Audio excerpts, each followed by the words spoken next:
네, 오늘은요 옛날 이야기로 시작을 해보려고 하는데요. 오늘은 특별히 두 분께서 좀 도움을 주셔야 돼요. 네, 알겠습니다. 그럼 시작을 해볼까요? 네, 중국 송나라 때 지방의 한 벼슬아치가 보석 감정인을 찾아왔습니다. 이 옥이 얼마나 값어치가 있는지 감정 좀 해주세요. 네, 한참 동안 옥을 자세히 살펴보던 감정인이 이렇게 말을 했습니다. 이 옥은 세상에서 구하기 힘든 진귀한 보석입니다. 그러자 다음 날 그는 그 옥을 가지고 송나라의 재상 자한을 찾아가서 말을 했는데요. 이 옥이요, 세상에서 구하기 힘든 아주 진귀한 옥입니다. 제가 보배로 여기면서 지금까지 보관해 왔는데 이제는 자하님께 드리고 싶어요. 평소 청렴하고 고결한 인품을 지녔던 자한은 이를 거절하면서 이렇게 얘기를 했습니다. 당신은 옥을 보배로 여기고 있고 나는 탐욕을 바라지 않는 것을 귀한 보배로 여기고 있소. 내가 이 옥을 받으면 우리 둘 다 귀한 보배를 잃어버린 것이 되지 않겠소. 네, 오늘은요 좀 다르게 시작을 해봤어요. 네. 두 분의 연기 잘 봤습니다.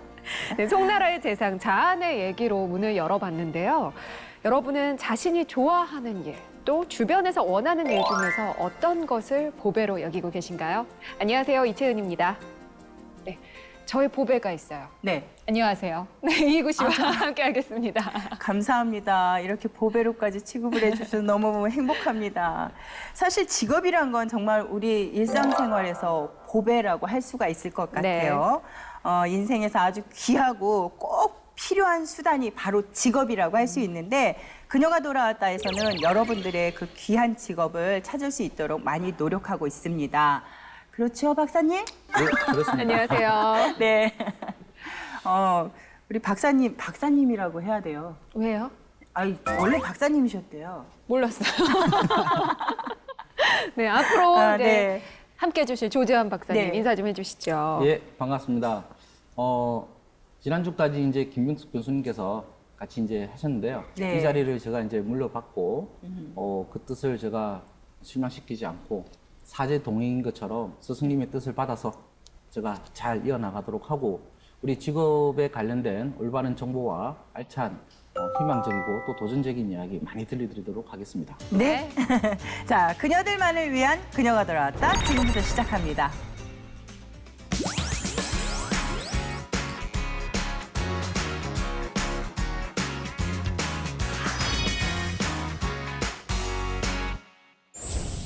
네, 앞에서도 잠시 말씀을 드렸지만 이제 개인 사정으로 자리를 비우신 우리 김병숙 교수님 대신해서 이제 조 박사님께서 이 자리에 앉으셨어요. 예.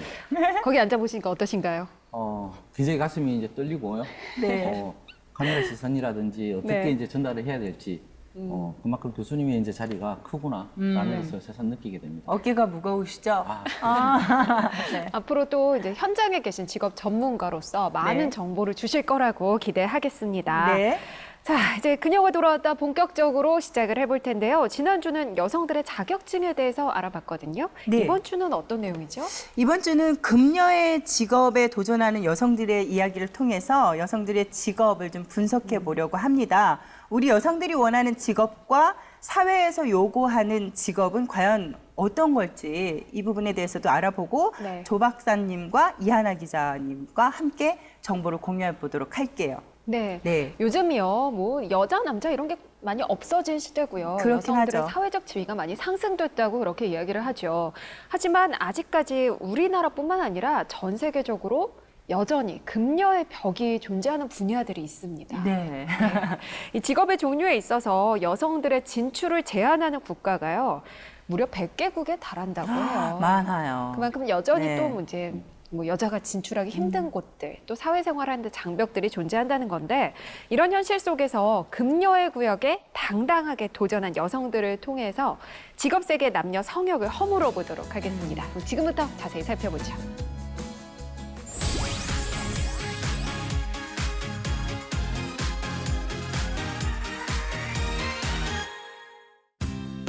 우리나라 교육열이요, 정말 뭐 세계적으로도 대단하죠. 뭐 박사님도 사실 자제분들이 있으시지만 교육에 관심 많으시죠.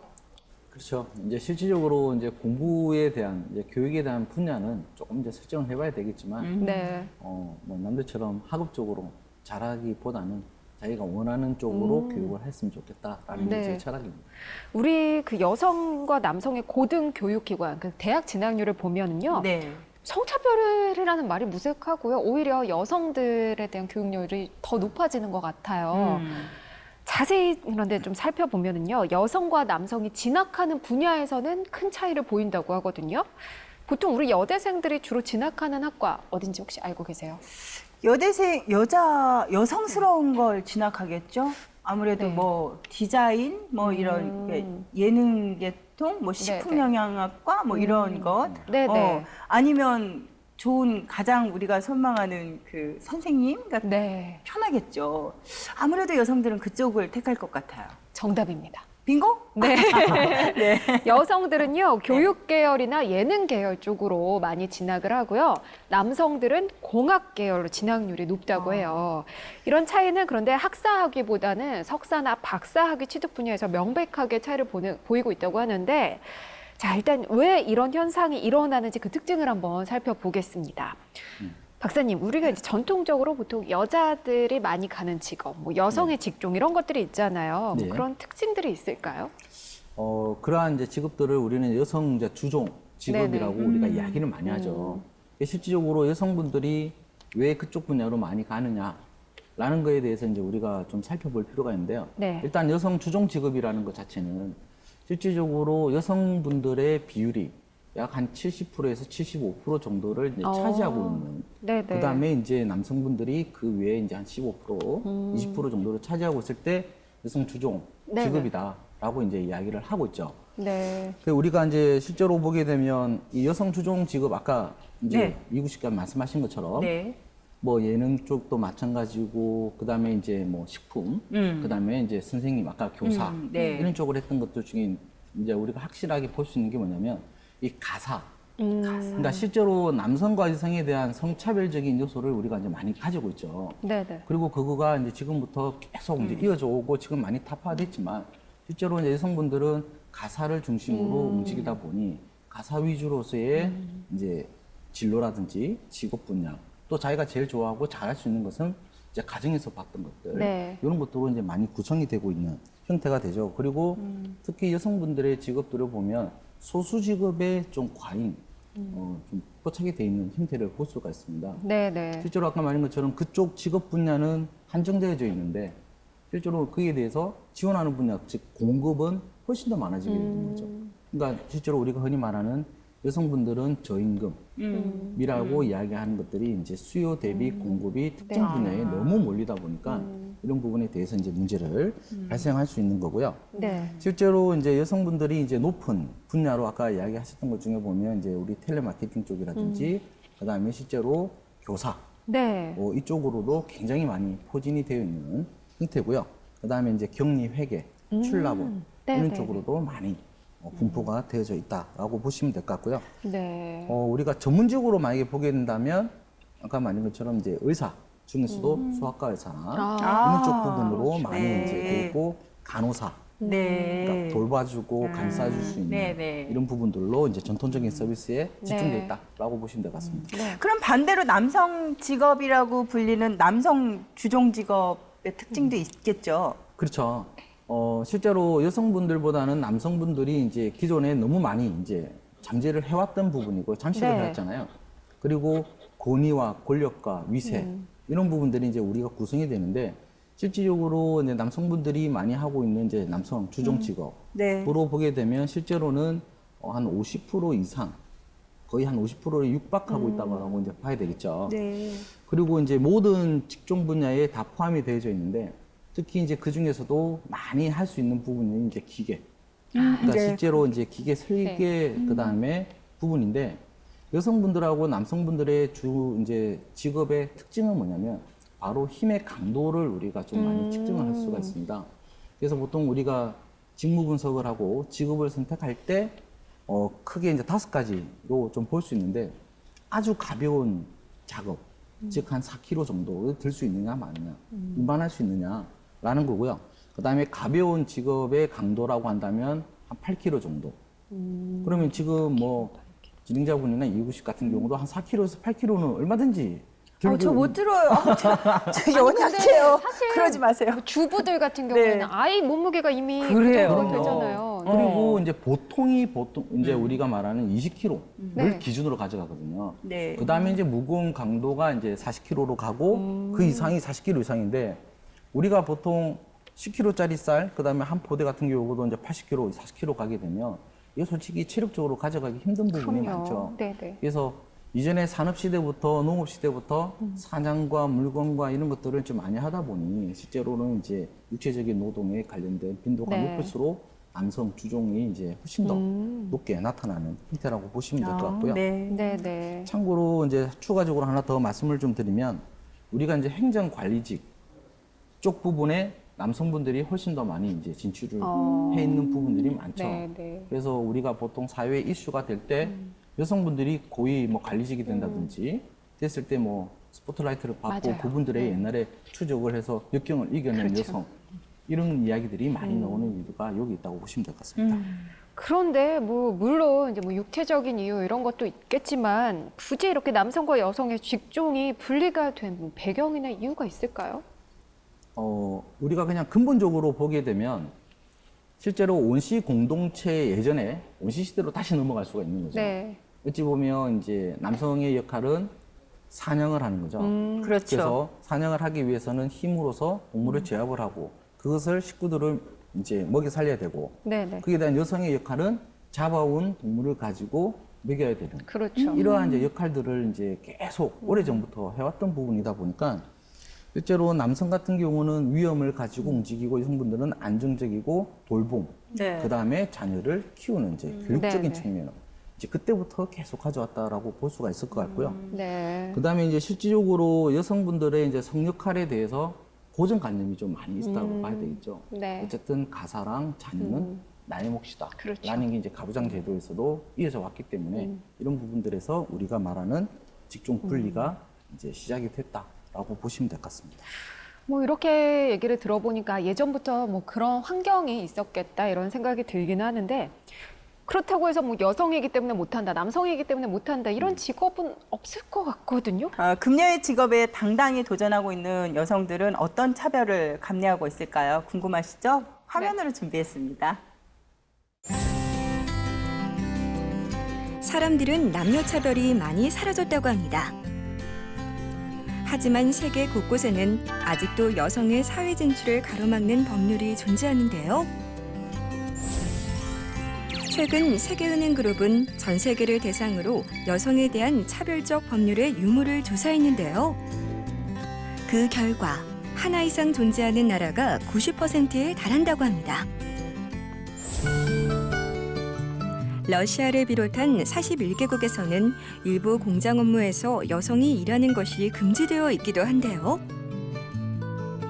이렇듯 직업 종류에 있어 여성들의 진출을 제한하는 국가는 무려 100개국에 달한다고 합니다. 그렇다면 우리나라 현실은 어떨까요?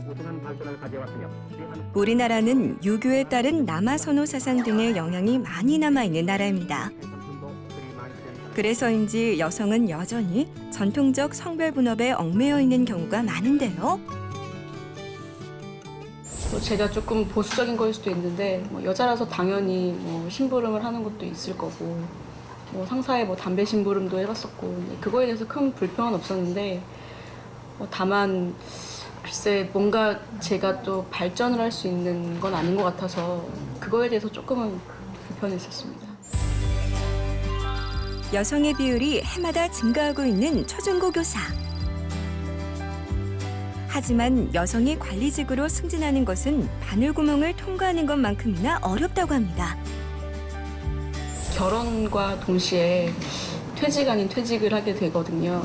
그렇기 때문에 나는 언젠가 그만둘 것이다 라는 생각으로 조금은 열정이 없는 듯하게 그리고 좀 전문성이 좀 오히려 떨어지는 것 때문에 그래서 그런지 회사 자체에서도 조금은 힘든 일보다는 또 쉽고 그리고 전문성이 좀 떨어지는 일을 해서 발전은 정말 없었던 것 같습니다. 여성으로서는. 국제보훈개발은행 김용 총재는 대한민국에서 바뀌어야 할 세 가지 중 두 번째로 성차별주의를 꼽았는데요. It's just fantastic. I mean, it's stunning how much the Korean women learn. But Korea has the lowest women's labor participation of any OECD country. The income gap between men and women is huge. And so once again, the question is, which generation in Korea will be the first to give up the privilege of gender? 여성은 성차별 문제로 여러 사회적 불이익과 부당한 대우를 지속적으로 겪어왔습니다.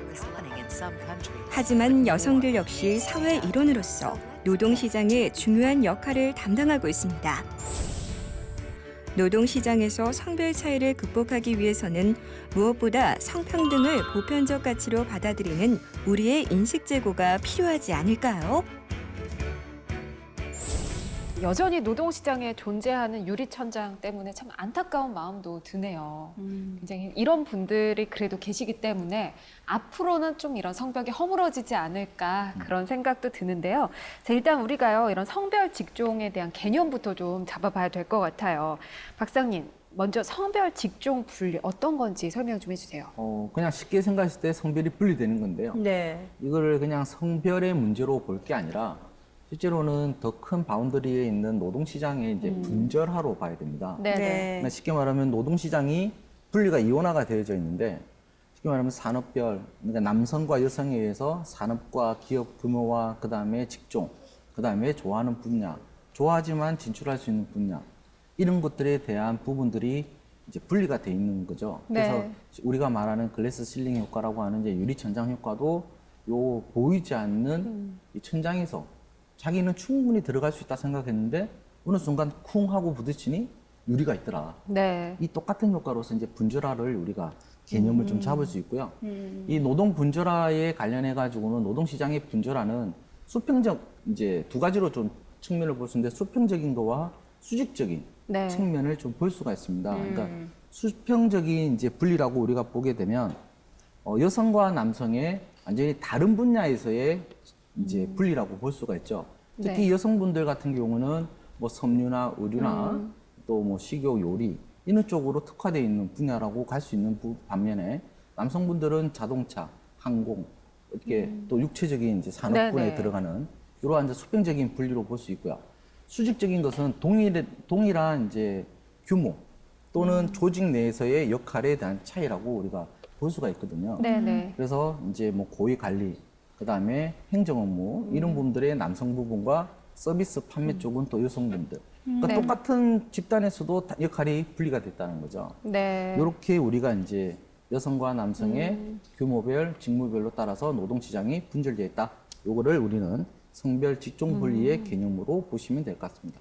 그러면요, 이게 좀 요즘 변하고 있나요? 많이 변하고는 있겠죠. 그리고 실제로도 네. 많이 변하고는 있습니다. 그런데 이제 이거 아까 말한 것처럼 여기 이제 수직적인 분리로 우리가 이제 봤을 때 과연 조직 내에서 여성분들의 사회적인 진출은 늘어나고 있는 반면에 네. 이 조직 내에서의 변화는 어떻게 일어나고 있느냐, 이러한 부분들을 우리가 좀 봐야 되는데, 실제로 우리가 이제 성별 분리의 실태와 추이를 우리가 보는 것 중에 하나가 노동시장의 진입이 있거든요.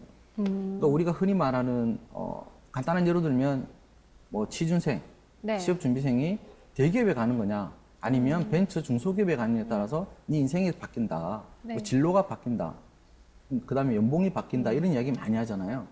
쉽게 말하면 이 분절 노동시장에서도 노동시장 1차 시장과 2차 시장으로 구분이 되거든요. 네. 쉽게 말하면 1차 시장이 어찌 보면 고임금, 그 다음에 안정적인 뭐 유지, 그 다음에 그에 대한 직무 사다리를 탄다든지, 그 다음에 보장된 승진, 이런 것들에 이제 안정적인 시장을 1차 시장이라 하고, 그 다음에 이제 불안정한 시장, 뭐 비정규직이라든지 이런 부분들을 우리는 이제 2차 시장이라고 보는데, 네. 실제로 이러한 성별 직업 분리가 여성분들은 2차 노동시장으로 많이 진입이 되고요. 또 1차 시장으로 진입을 했더라도 아까 말한 것처럼 조직 내에서 유리천장 효과에 의해서 아웃되는 형태가 많죠. 그럼 다시 2차 시장으로 감으로써 고용 형태라든지 안정적인 생활이 힘들어지는 네. 추이라고 보시면 될 것 같습니다. 그러면은 성별 직종 분리가 계속해서 지속되게 되면 어떠한 결과의 문제점이 생길까요? 일단 성별 직종에 대해서 이러한 지속적으로 됐을 때 원인을 간단하게 보게 되면 그래도 아직까지 남아있는 가부장적 제도. 아버지는 나가서 돈을 벌고 엄마는 집에서 가정을 살림을 차려야 되고 이러한 부분에 그다음에 아버지가 왔을 때 뭐 밥을 앉으면 어머니가 밥을 줘야 되고 이러한 문화들을 볼 수 있고요. 이제 가장 큰 것 중에 하나가 기업의 성차별 문화죠. 실제로 보면 직장 내 동료들끼리도 성차별이 굉장히 많이 발생을 하거든요. 그렇죠. 같은 동기라도 먼저 승진하고 싶을 때 여성보다는 남성이 비율이 훨씬 더 높게 되죠. 왜냐하면 여성분들보다는 남성의 혈연, 학연, 또 저녁에 회식 문화 이런 대인관계들을 통해서도 오히려 보면 그런 것들을 더 홍보하는 경우도 있고요. 그래서 이러한 원인들을 가지고 만약에 문제점을 보게 되면 성차별은 없어지기는 이제 힘들어지고요. 네. 그러니까 정부에서 아무리 제도를 만들어도 스스로의 왜 자기 스스로가 그만큼 살아남기 위해서는 경쟁자를 남자가 되든 여자가 되든 오히려 훨씬 더 크게 물리쳐야 되는 상황이 되는 거고요. 그 다음에 이제 우리가 보게 되면 여성분들의 테두리 안에서 얼만큼 남성들의 비중이 확보할 것이냐. 이 무슨 말이냐면 우리가 피라미드 이 구조에서 보게 됐을 때 예전에 여성들의 비중이 한 20%였는데 지금 여성분들의 사회 진출이 높아지면서 거의 한 30~40%를 차지하게 되거든요. 네. 그럼 결국은 나머지 20%, 그러니까 증가된 20%는 남성들의 어찌 보면 실직으로 이어지게 되는 형태가 되는 거죠. 네. 그러니까 여성분들은 좋지만 반대로 남성분들의 일자리를 잃어버리기 때문에 그거를 남성분들이 어찌 보면 디펜스를 하고 있다라고 보셔야 되겠죠. 그러니까 결국은 성차별에 대한 분리는 계속 가속화될 수도 있고요. 이런 부분들을 우리가 좀 봐야 되고 마지막으로 보게 되면 일 가정에 대한 병행이 맞아요. 오히려 힘들어질 수도 있는 네. 상황이 되는 거죠. 네. 그 어릴 때요. 네. 특히 이제 중고등학교 가게 되면은 진로 교육 같은 걸 많이 하잖아요. 이런 것도 혹시 성별 직종 분리와 좀 연관이 돼 있을까요?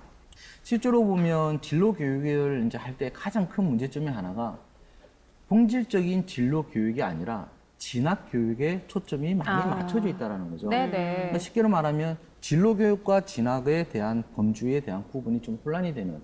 그래서 이제 선생님들도 또는 진로 지도 교사분들도 지금은 많이 향상이 됐지만 이전에는 진학이라는 개념으로 진로를 보다 보니까 약간 차이가 있었고요.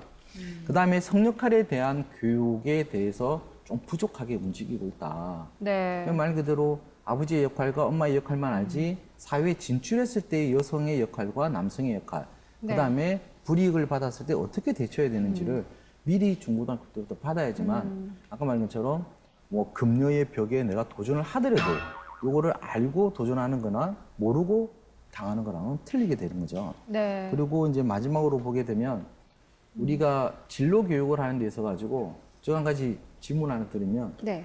혹시 수학 잘하셨어요? 저 좋아하셨어요? 진짜 못해요. 잘하셨어요? 못하셨어요? 저는요, 10명이, 저희 반에서 10명이 빵점을 맞은 적이 있어가지고요. 그 10명 안에 제가 들어갔었죠. 그러면 결국은 고등학교 때 가면 네. 수학 못한다든지 또 싫어하면 이과로 가요? 아니면 문과로 가요? 문과가죠. 그죠? 네. 그러니까 결국은 진로라는 게 문과와 이과로서의 그냥 한정된 테두리 내에서 자기가 선택할 수 있는 권리가 의사결정이 한정돼 버리는 네. 결과를 가져가는 그렇죠. 거죠. 나는 과학자가 되고 싶었는데 수학을 별로 잘 못해요. 그럼 결국은 문과로 가고 문과로 갈 수 있는 대학의 학과는 정해져 있고 네. 결국은 이러한 로테이션이 이제 계속 반복되다 보니 중고등학교 때의 진로 교육, 그다음에 성차별에 대한, 그다음에 성역할에 대해서 직업 분류가 좀 더 명확하게 이루어져야 된다라고 네. 볼 수 있습니다. 실제로 보면은 전통적인 남성 주종 직종에 여성들이 진출하는 경우를 보게 된다면 네네. 대부분 직종명 앞에 여자가 붙어요. 맞아요. 여의사, 여변호사, 네. 여검사 이렇게 용어가 뭐 생소하지 않죠? 많이 그럼요. 들었죠? 많이 들어봤죠. 네. 네. 남의사, 남검사 이렇게 부르지는 않잖아요. 맞아요. 네, 그냥 뭐 의사, 검사 이렇게 부르지. 그리고 그러면 의뢰 그냥 남자겠거니 생각하는 그렇죠. 그런 성향도 네. 있죠. 음. 이렇게 성별 직종 분리는요, 오랫동안 노동 경제학의 핵심 주제가 되어 왔다고 합니다. 그럼에도 불구하고 그 원인이나 임금 효과와 관련해서는 여전히 해명되지 않은 연구 과제로 남아 있기도 한데요. 성별 직종 분리를 극복하고 금녀의 벽을 허물기 위해서는 어떤 노력이 필요할까요? 그녀의 잠 매거진에서 자세히 살펴보겠습니다.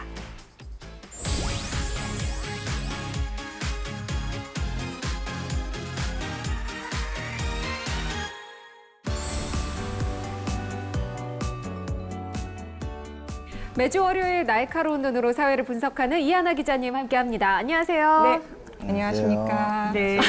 왜 그런 두 분이 왜 표정으로? 그렇게 맞절하십니까? 왜 두 분이 눈을 이렇게 딱 마주치시죠? 반가워서. 반가워서. 네. 눈이 딱 저기 맞으셨네. 우리 저 조재한 팀장님이라고 그러면 안 돼요, 오늘부터.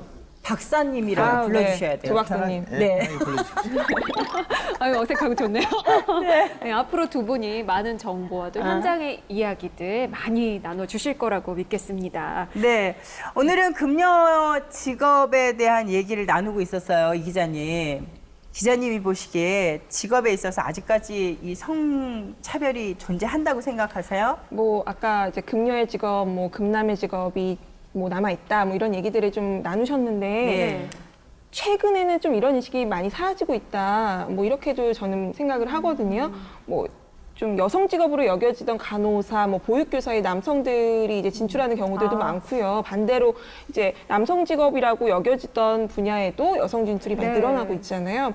그런데 이제 문제는 현장에서 보면은 직군에서는 이 성차별이 있는 거예요. 네. 그 채용 공고를 낼 때부터 아예 여성과 남성 그 직군 직무를 분리해서 이제 채용을 하는 경우들도 있고요.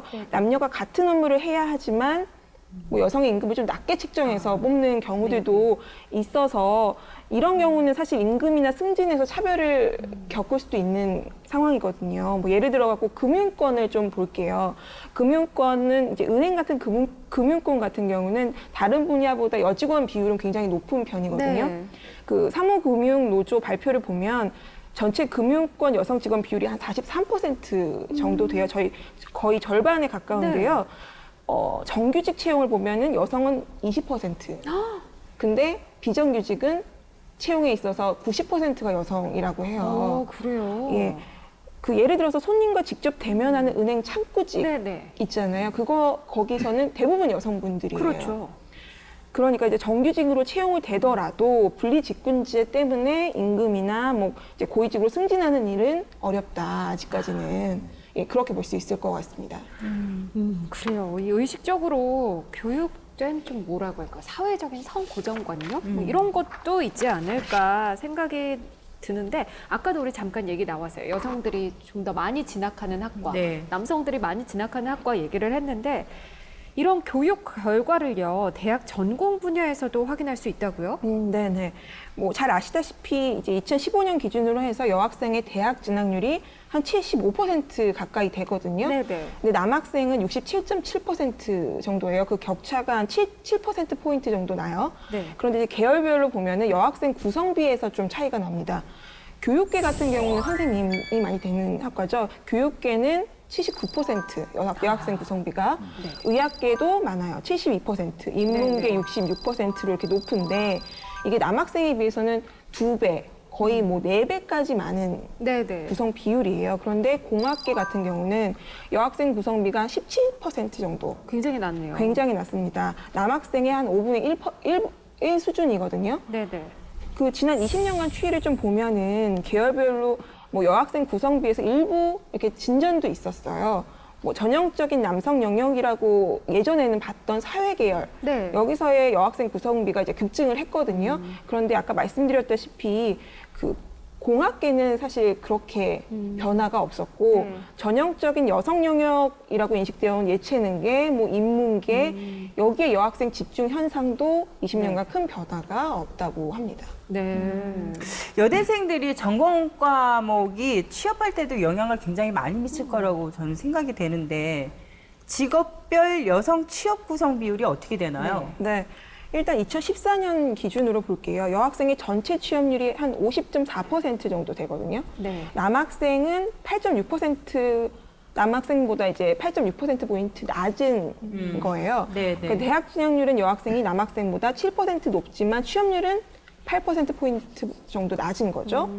특히 이제 전통적으로 여학생들이 많이 전공하는 인문계, 인문계 취업률은 38.7%, 굉장히 낮아요. 그렇네요. 그 예체능계도 42%에 머물고 있고요. 그 전체 여학생 취업률로 이제 비교를 해보면 한 10% 정도 격차가 벌어지는 겁니다. 그 자연계 같은 경우에는 예전에 남학생이 많았어요. 그런데 최근에 여학생 수가 남학생을 앞질렀거든요. 그런데 취업률만큼은 사실 남녀 차이가 여전하다고 합니다. 남학생 취업률이 55.6%인데요. 여학생은 17%포인트 정도 이제 낮은 44.7% 정도였고요. 공학 계열 같은 경우는 여성의 참여도가 굉장히 낮다고 말씀을 드렸는데 여학생 취업률은 평균보다 8%포인트 정도 높아요. 네. 58.6%였습니다.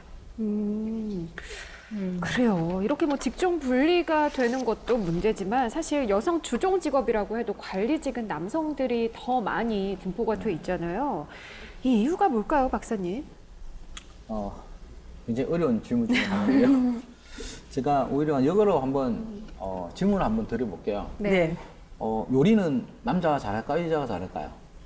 여자가 한다고 생각들을 하고 그렇죠. 있죠. 요리는 어찌 보면 이제 여성분들의 또 주 종목이라고 볼 수가 네. 있는 부분인데 실제로 고급 주방장이나 뭐 호텔급이라든지 그러네, 셰프들은 남자네. 남성분들이 있어요. 맞아요. 그러네. 왜 그럴까요? 그러게요. 더 잘한다는 거네요, 그러면? 남자가? 이제 실제로 보게 되면 네. 그에 대해서 해답을 이제 정확하게 좀 우리가 좀 추정을 해볼 수가 있는데 네. 질문에 이제 동일한 맥락이라고 저는 볼 수가 있을 것 같아요. 쉽게 말하면 요리는 우리가 일반적으로 하는 생활에서의 어찌 보면 일이라는 거죠. 네. 그러니까 일이라는 것은 금전적인 보상이 올 수도 있지만 그거가 아니라 자기와 재미와 흥미, 그다음에 일반적인 놀이를 통해서도 하는 것을 우리는 일이라고 이야기를 하거든요. 네. 근데 예전에 이제 중세시대 때 뭐 베니스의 상이라든지 이탈리아 이런 쪽에서는 이런 요리들을 남성분들이 좀 많이 했어요.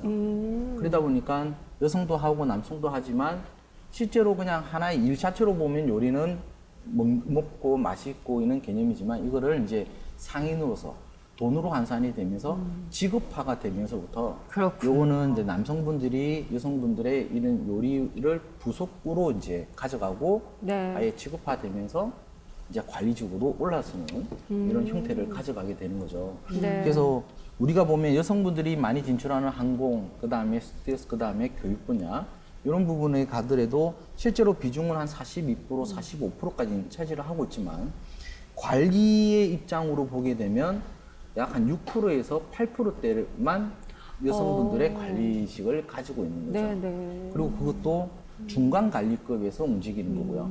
그러니까 고위 관리급이라고 한다면 이제 임원분들을 말하는 거죠. 그쪽까지는 한 3%대까지 떨어진다고 보시면 될 것 같은데 가장 큰 해결책으로는 왜 그런 현상이 일어나냐? 가장 중요한 것 중에 하나가 바로 아까 말했던 유리천장 효과에서 네. 같이 들어갔지만 핵심 부서에 들어가는 거는 한 20% 정도만 들어갈 수 있는 거고요. 그게 이제 남성분들의 좋은 승진의 일자리죠. 아까 이 기자님이 아까 이야기한 것처럼 고객의 창구라든지 수리적인 계산 능력은 여성분들이 뛰어나지만 그에 대해서 관리라든지 이런 부분에 대한 핵심 부서를 아예 처음부터 배정 자체가 잘못되다 보니 이러한 성차별에 대한 또 직군에 대한 차이를 우리는 계속 가져갈 수 있다라고 볼 수 있죠. 그러면요, 현재 여성의 노동을 평가하는 방법은 어떤 것들이 있고 어떤 식으로 되는지 그런 것도 궁금하거든요. 그리고 이게 우리가 노동의 평가라고 한다면 실질적으로 조직 내에서 보게 되면 일한 노동에 대한 대가, 어찌 보면 이제 임금 산정이라든지 그다음에 인사평가에 대한 그죠? 그다음에 이런 것들을 통해서 임금이 이제 계속 올라가야 되는 네. 연봉 협상이 이루어져야 되는데 그렇죠. 여성분들은 그러면 연봉 협상이 가능하느냐? 어찌 보면 우리가 영업직이나 아니면 판매직 또는 어떠한 이제 인센을 요구할 수 있는 직종들 이런 쪽에서는 우리가 연봉 협상을 하지만 그렇지 않때는 실제로 어찌 보면 연봉의 통보 형태로 이제 맞아요. 많이 움직이잖아요. 네.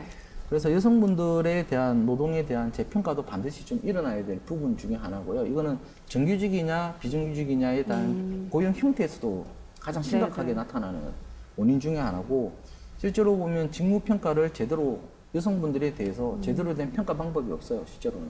네. 그러니까 동일한 업무에 대해서 남성 위주로의 성과 측정으로 구성이 되어 있지 여성분들의 업무 성과는 네. 아까 말처럼 업무의 연속성을 못 가져가는 부분을 감안하고 움직이기 때문에 이런 부분들을 가져가고 두 번째로 노동에 이제 가치 평가를 하는 데 있어 가지고 가사 노동의 합해 가치화라는 것을 해외에서도 굉장히 많이 지금 하고 있거든요. 가사 노동에 어느 정도의 가치가 합해의 있느냐. 가치죠. 네네. 쉽게 말하면 우리가 일 가정에 대한 병행을 하잖아요. 워킹맘도 우리가 다루고 네네. 여러 가지를 하지만 그러면 이분들이 일도 하고 가정도 하는데 그럼 이 가정에서 일하는 거에 대해서 어찌 보면 비용을 어떻게 가치를 해줄 것이냐 네. 라고 해서 해외 같은 경우도 미국, 프랑스, 일본, 그럼 스웨덴 다른 나라 같은 경우도 가치를 실제로 우리가 가사 도우미 분들 네. 시간당 얼마 우리가 측정해 주잖아요. 네네. 그 비용을 환산하는 방법으로서 가치를 해준다. 그래서 이 두 개가 같이 병행될 때 네. 여성분들의 노동 평가는 재평가가 될 수 있다라고 볼 수 있지 않을까 생각합니다. 네. 네, 이렇게 성별 직종 분리는요, 임금 차별로까지도 이어진다고 하는데, 한국의 성별 임금 격차가요, 경제협력개발기구 OECD 관련 통계를 작성하기 시작한 2002년 이래 아주 정말 부동의 1위를 계속 유지하고 있다고 합니다. 그래요. 참, 예. 저도 여성으로서 많이 씁쓸하네요. 기자님, 격차가 어느 정도 나는 건가요? 네. 한국의 성별 임금 격차는 36.3%거든요. 그러니까 네. 남성이 100만 원을 번다고 가정을 하면 네. 여성은 63만 7천 원밖에 벌지 못한다. 차이가 꽤 많은데요. 이렇게 그 액수로 말씀해 주시니까. 그렇죠. 이게 이제 네. OECD 말씀하셨는데 OECD 이제 국가 평균의 2배가 넘는 수치예요. 2위가 일본인데 네. 일본 같은 경우는 성별 임금 격차가 26.5%거든요. 네. 그러니까 우리나라는 2위인 일본에 비해서도 한 10%포인트 네. 정도 성별 임금 격차가 더 벌어져 있다. 이렇게 보시면 될 것 같아요. 네. 가장 차이가 적은 나라가 뉴질랜드예요. 네. 뉴질랜드는 6.2%. 거의 차이가 없다고 봐요. 그렇죠. 덴마크는 7%. 네, 네. 독일 같은 경우도 13.8%니까요. 한국의 성별 임금 격차가 36.3%인데 굉장히 큰 격차라고 볼 수 있을 것 같습니다. 네. 요 질문은 제가 지금 드리고 싶은 질문이 예전에도 잠깐 이렇게 저희가 확인했던 부분인 것 같은데 남녀 간의 임금 차이가 나는 원인에 네. 대해서 우리 조 박사님 답변 좀 부탁드릴게요. 굉장히 많은 원인들이 있을 수 있는데요. 제가 근본적으로 보는 것은 실질적으로 노동시장에 이제 진입, 아까 말했던 1차 시장이냐 2차 시장이냐에 따라 가지고 이제 어찌 보면 하나의 갈림길이 될 수 있는 요인 중에 네. 하나고요. 실제로 여성분들이 많이 가는 이제 서비스, 판매, 제조, 그다음에 사무 관리, 그러니까 처리 부분도 있죠.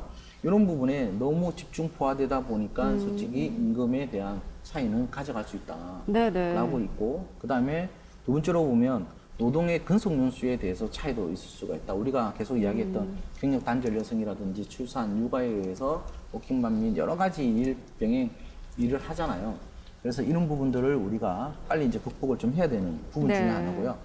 그다음에 학력 구성에서의 차이도 실질적으로 이제 아까 말한 것처럼 여성분들의 여학생들의 이제 취업률, 진학률이 높지만 네. 그래도 실질적으로 아직까지 우리나라에 이제 일자리를 가지고 하는 분들은 네. 이제 고졸에 관련된 부분으로서도 또 아까 말했던 판매나 아니면 1차 산업과 2차 산업에 종사하시고자 하는 분들이 훨씬 더 많아지는 추이라고 네. 볼 수 있죠. 네. 아, 사실 일은 다 똑같이 열심히 하잖아요. 근데 왜 우리는 적게 받아야 돼? 그러니까요. 말도 안 돼. 얼굴 색깔이랑 옷 색깔이랑 지금 같아지려고. 그래요. 화나 막 부글부글 여기 이렇게 부글부글 네. 이렇게 해주세요. 사실 정말 뭐 남성 여성 할 것 없이 네. 정말 열심히 다 일을 하거든요. 지금 계속 얘기가 나오고 있지만 사실 또 이런 격차가 일어나는 원인 중에 하나가 정규직이냐 비정규직이냐 이 문제가 클 것 같아요. 여성이 남성에 견줘서 비정규직에 더 많이 몰려있는 것도 이런 원인 중에 하나가 아닐까 생각이 되는데 아무래도 여성의 비정규직이 더 많죠, 기자님?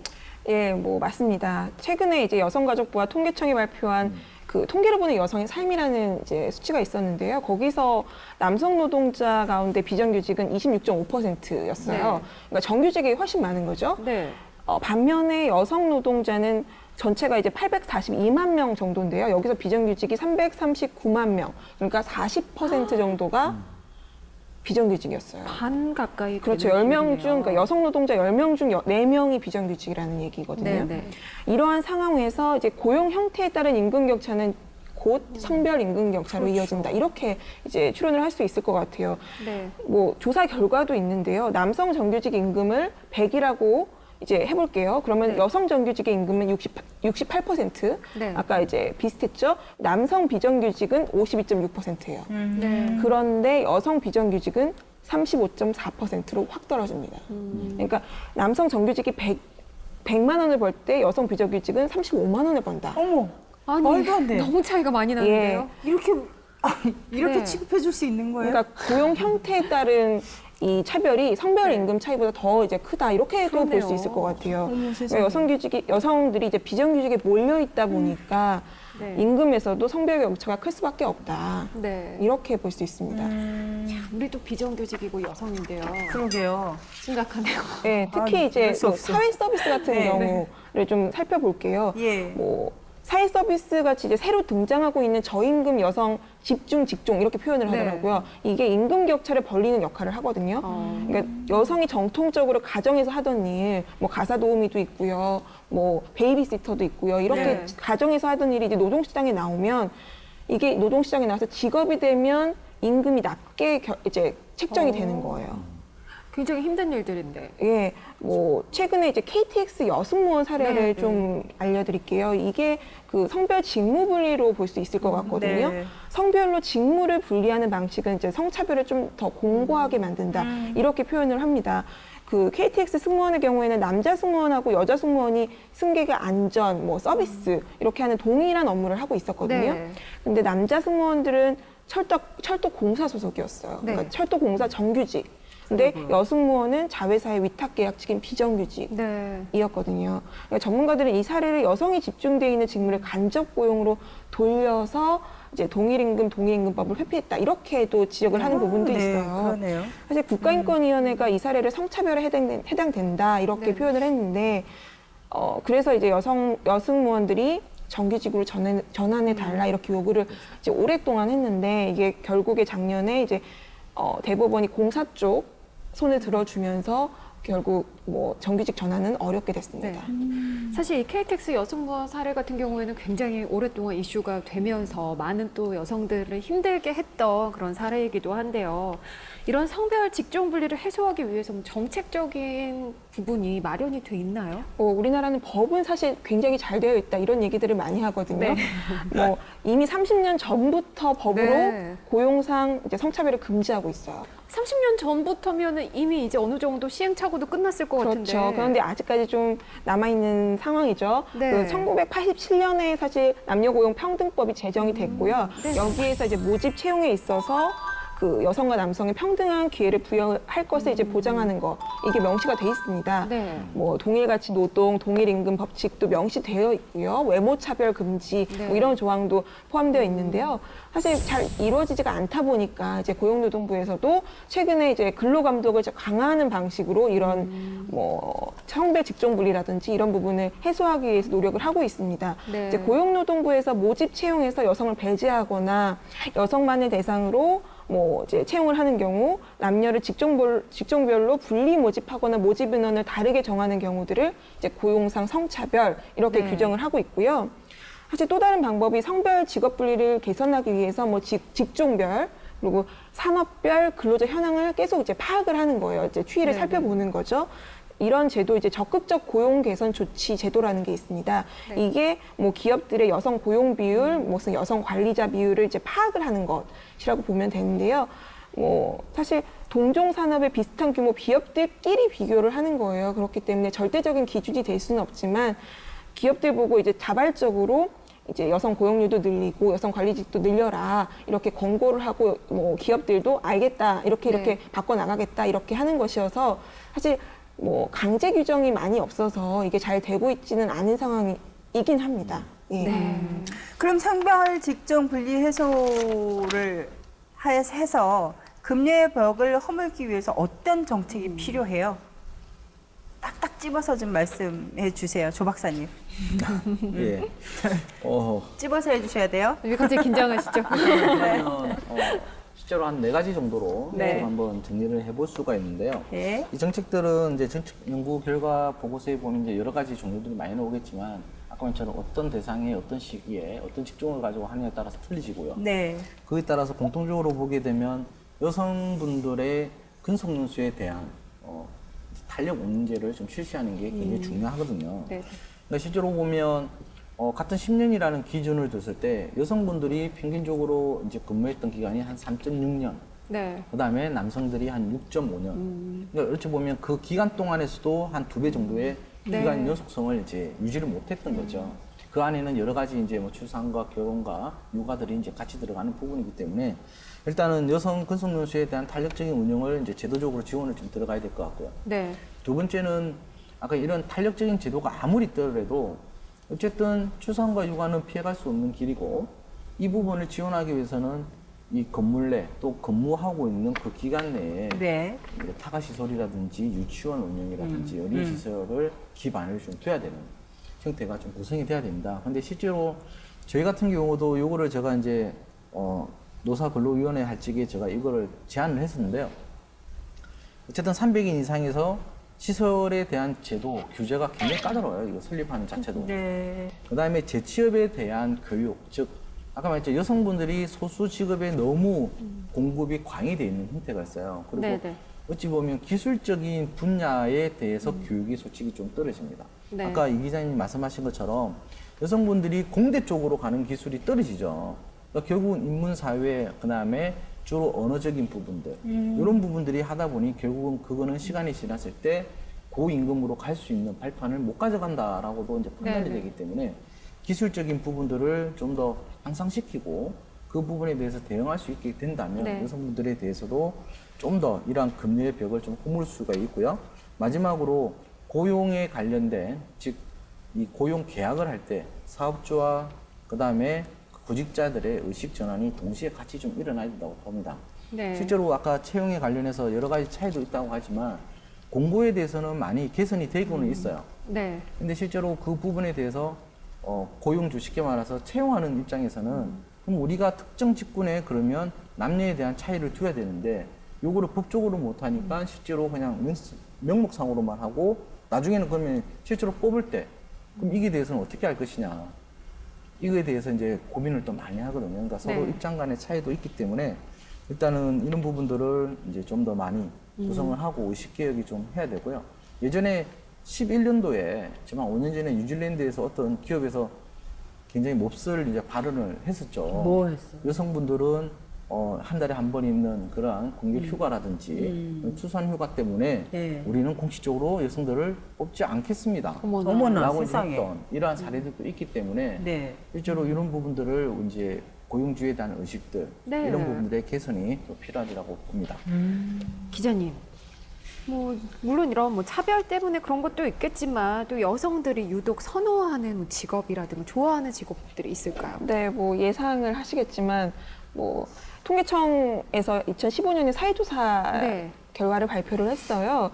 뭐 13세부터 29세 청년들만 대상으로 한 건데 가장 근무하고 싶은 직장 이렇게 네. 이제 물었거든요. 그랬더니 1위가 국가기관 공무원이군요. 공무원이죠. 네네. 그 다음으로 공기업 그리고 네네. 그 다음 대기업 이렇게 순으로 나타났는데요. 남성은 여성보다 대기업, 자영업, 벤처기업 등을 더 선호를 했고요. 네. 여성은 남자보다 국가기관, 전문직, 외국계 기업 네. 이쪽을 더 선호를 했어요. 그러니까 직업을 선택할 때 여성들이 남성에 비해서 이제 수입도 중요하지만 고용 안정성이 높고 네. 그리고 일가정 양립이 가능한 직장을 더 선호한다. 네네. 이렇게 볼 수 있을 것 같습니다. 네. 그러면요, 박사님. 네. 좀 어떤 자세를 가져야 금요일 벽을 좀 허물고 성차별, 뭐 성역 이런 거 없앨 수 있을까요? 일단은 이거는 개인적인 성향이 어찌 보면 좀 좌우를 하죠. 왜냐하면 네네. 금녀의 벽을 깬 여성분들은 어찌 보면 좀 적극적이라든지 또는 도전 정신이 뛰어나든지 또는 네. 거기에 대한 모험을 즐긴다든지 이런 분들도 생각보다 많이 있죠, 비중이. 네. 그래서 여성 최초 여성에 대해서 금녀의 벽을 꼈다. 그래서 여 변호사, 뭐 맞아요. 네, 이런 네. 여라는 부분을 이제 많이 가져가는데요. 일단은 그거를 하기 위해서 가져야 할 자세 중에 하나가 뭐냐면 아까 말한 것처럼 여성분이라고 해서 기술적인 부분에 대한 마인드와 기술에 관련해 가지고는 좀 익혀야 될 필요성이 좀 있습니다. 그러니까 어려워. 이 계산하는 건 어렵고 이거는 기술적이고 프로그램이고 이거는 수리적으로 돌아가기 때문에 난 이해를 못해. 라고 하시는 분들도 생각보다 좀 많이 있거든요. 네. 그러니까 이런 부분들이 구성이 되지 않으면 아까 말했처럼 우리가 산업에 대한 변화는 계속 일어날 것이고 네. 아까 공기업, 공무원 이거 말고 아까 약사 뭐 여러 가지 뭐 펀드 매니저 이런 분들도 쭉 경제학자, 교사 다 있었지만 저번에 말한 것처럼 사라질 직업에 다 네. 들어가는 직업들이잖아요. 맞아요. 실제로는. 어떻게 무서워. 그죠? 네. 그러니까 결국은 이런 것들에 대해서 산업 기술에 대한 교육이 꼭 필요하다. 자세가. 두 번째는 아까 말한 것처럼 제도는 아무리 만들어져도 실제로 거기에 대해서 피해가는 방법들은 다 찾아내기 때문에 네. 실제로 자신이 고용주로 사업을 했을 경우에 그럼 여성 직원을 뽑았을 때 어떻게 대처할 것이냐. 그래서 성희롱 예방 교육이라든지 정보 보안, 그다음에 성역할에 대한, 그다음에 일 가정 병행에 대해서 실천할 수 있는 이러한 모범적인 의식 제도가 좀 필요하지 않을까 생각하고 있습니다.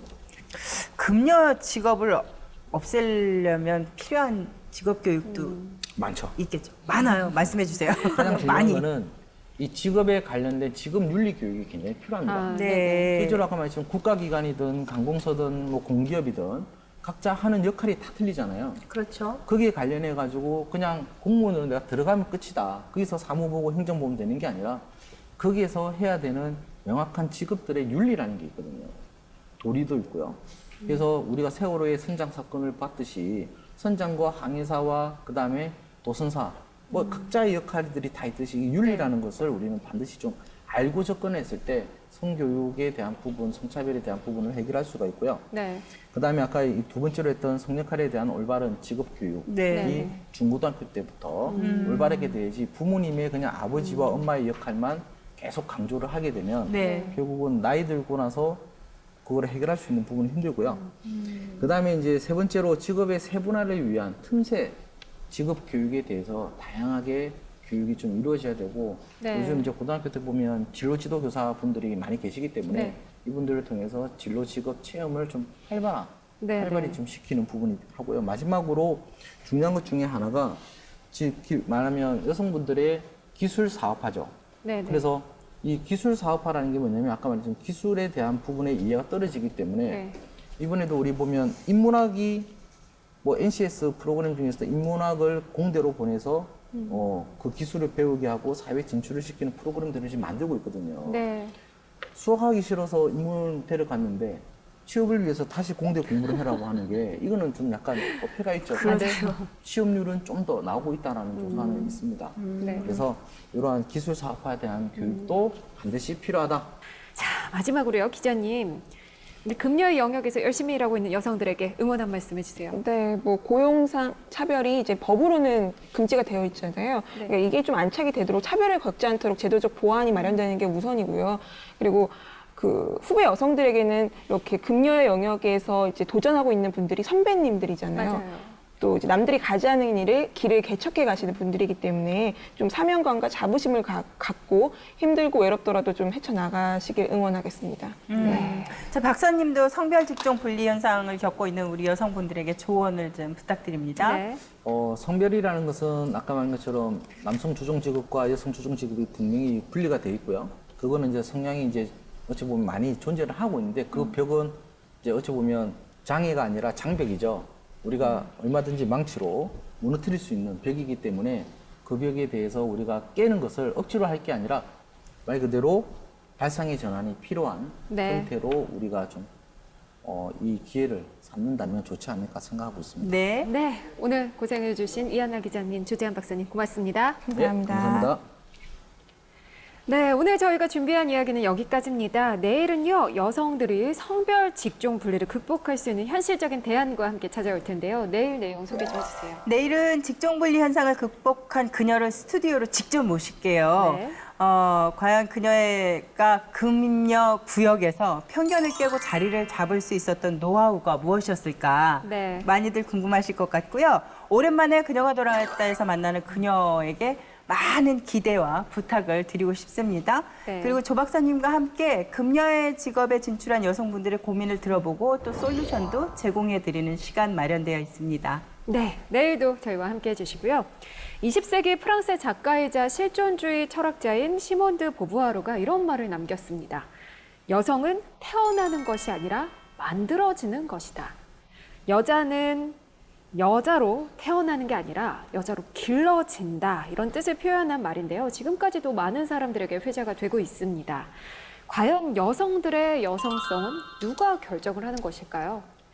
평등을 외치지만 태어날 때부터 어떻게 보면 역할을 딱 결정짓고 있는 건 아닐까 그런 생각도 듭니다. 자, 여자아이에게는요, 인형 장난감을 쥐어줘요. 근데 남자아이에게는요, 로봇을 쥐어줘요. 이렇게 우리 사회가, 문화가 아직도 여성에게는 여성다움만을 요구하고 있는 것 같아요. 진정한 아름다움은 사회가 결정하는 것이 아니죠. 여성들이 결정해 나가는 거라고 생각을 합니다. 여성분들, 진정한 자신의 여성성을 발견해 보시기 바랍니다. 네, 그녀가 돌아왔다는 우리 모든 여성들을 다 응원하겠습니다. 자, 이제 인사드릴까요? 그럴까요? 네, 저희는 내일 다시 돌아오겠습니다. 고맙습니다.